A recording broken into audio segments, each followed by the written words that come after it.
اعوذ باللہ من الشیطان الرجیم، بسم اللہ الرحمن الرحیم۔ السلام علیکم پیارے بہن بھائیو، اللہ پاک سے دعا ہے آپ کو صحت، تندرستی اور امن والی زندگی عطا فرمائے، اور آپ کے رزق میں برکت اور کشادگی عطا فرمائے، آمین یا رب العالمین، اور ظالموں کے ظلم سے بچائے، آمین یا رب العالمین۔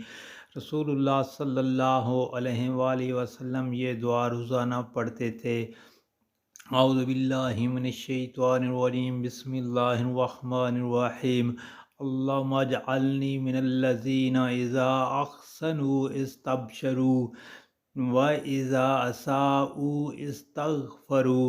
ترجمہ، اے دوستو، ترجمہ یہ ہے: اے میرے پیارے اللہ، تو مجھے تیرے ان اچھے بندوں میں شامل فرما کہ جب نیکی کریں تو انہیں خوشی ہو، اور جب کوئی برائی سرزد ہو تو تیرے حضور میں استغفار کریں، استغفر اللہ پڑھیں۔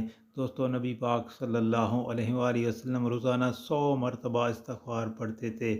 یہ دوستو سنیں، اپنی ماجہ کی حدیث ہے، اور اللہ پاک سے دعا ہے نبی پاک صلی اللہ علیہ وسلم کے فرمان پر عمل کرنے کی توفیق عطا فرمائے، اور آپ سے گزارش ہے کہ نبی پاک صلی اللہ علیہ وسلم کے اس فرمان کو آگے گھر والوں، دوستوں اور عزیز و اقارب میں شیئر کریں، آمین۔